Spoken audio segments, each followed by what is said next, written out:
The Dearborn Independent, November 19th, 1927, Volume 28, Number 5. Mr. Ford's page of the Dearborn Independent. The world grows harder and sounder.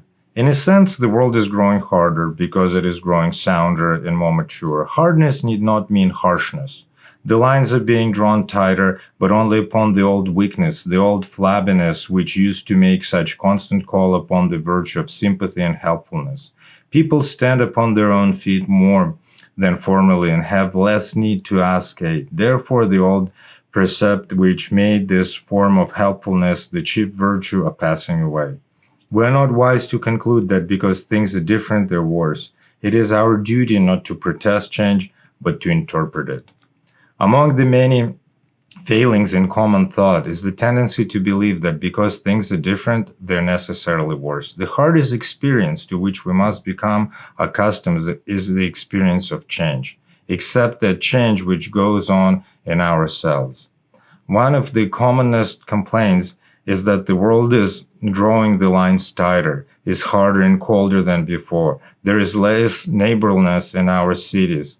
There is a decrease in understanding, sympathy between man and man. There is not the readiness to help one another which we fancy there formerly was.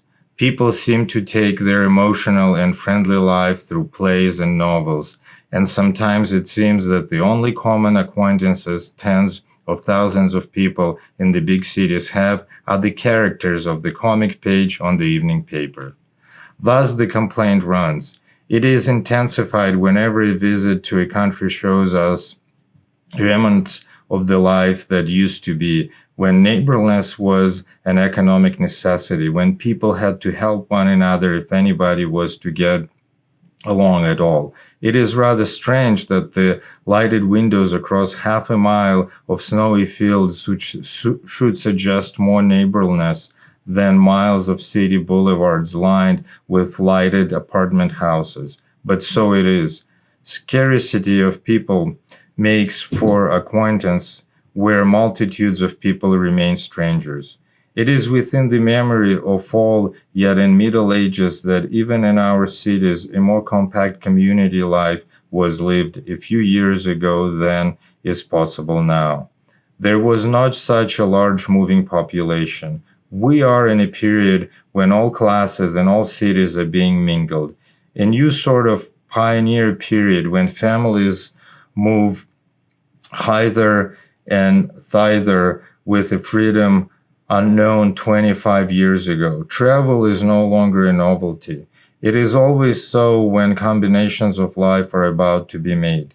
But it does make an individualism which, while more self-reliant, is yet less warm outwardly, at least than the old neighborly stay-at-home sort of life. But the change is on. Its urge is from a source beyond our conscious will. It is a phenomenon to observe and interpret rather than fruitlessly to protest. Moreover, there is the change in the character of help that can be given, for that is what it comes to at last, the help that man may receive from man. One is stuck when in the country with the fact that all that anyone needed could easily be contributed by neighbors, for all possess the common necessity of all. Exchange in commerce or in charity was in kind. Help was easy to give, easy to get. It is true in the country today, though help in kind is rare need now. But when we come to the millions of our cities, the whole complexion of human need changes. About the only way left to help a man is with money. Everything is bought and sold, except with money or influence to get employment. There is particularly no way to help a family in distress if that family lives in the city. It is not a question of sending in food. It is a question of rent bills, fuel bills, light bills, and other bills, and all the expenses which were quite unknown in the country or even in the city 3 or 4 decades ago.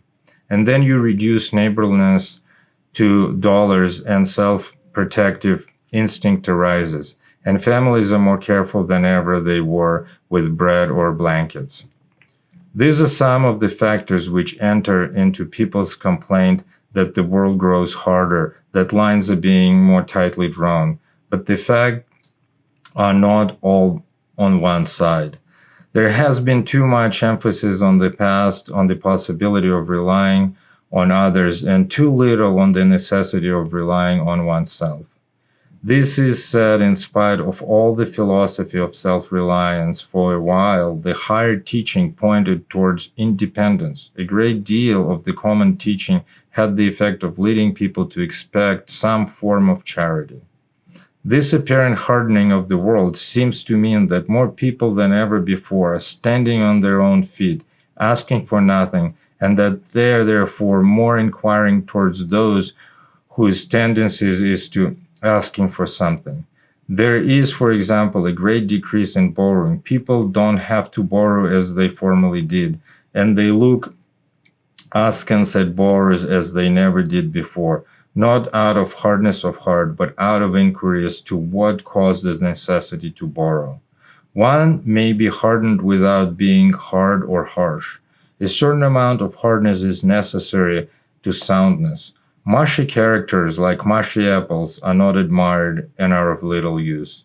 Perhaps another change will come in that, having settled our material independence, we shall go back again to the true element in the old neighborliness which we have lost.